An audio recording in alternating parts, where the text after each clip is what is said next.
All right, welcome to Screwtape Letters, letter 2. So to get started, our summary.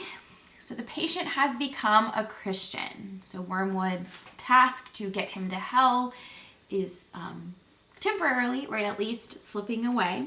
And so Wormwood will face punishment in hell for this failure.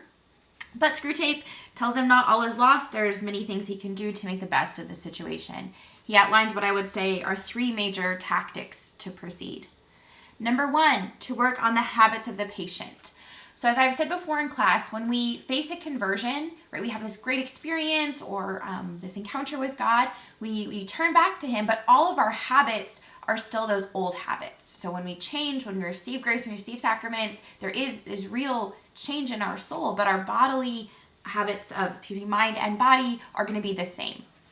So to work on those, right? So to keep him, if he was lazy before, to continue him being lazy. So to kind of foster those same bad habits.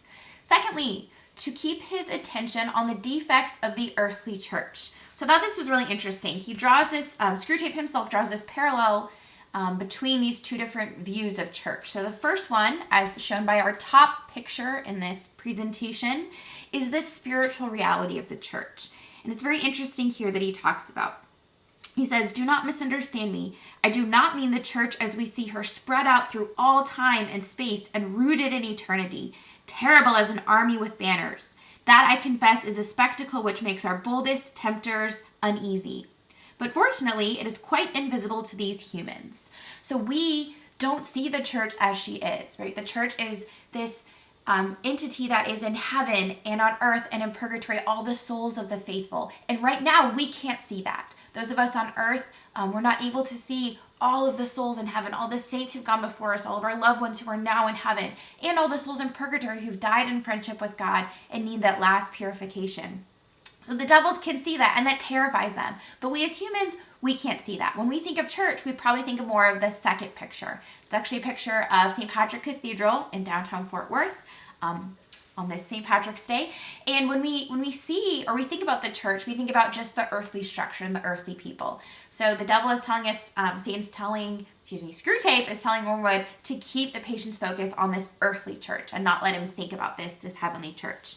And with the earthly church, to focus on the people in the church. So the grocer and the smelly person next to him and all the defects of the people that are there, right? Which I think is a temptation we can fall into, to focus on the people and criticizing the music or the homily at the church we go to, instead of focusing on the deeper reality that Jesus himself is present at Mass.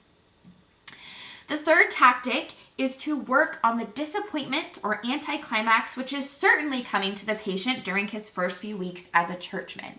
So God allows us to feel disappointment. God allows us to experience this removal of the feelings that we initially experience. Many people, we call it the retreat high. They go on a retreat, they experience God, and they're on this high, and they come back, and then the high is gone. And they feel like, what's happened? Why am I losing my faith? Well, God allows that because he doesn't want to just carry us. He wants us to walk on our own, right?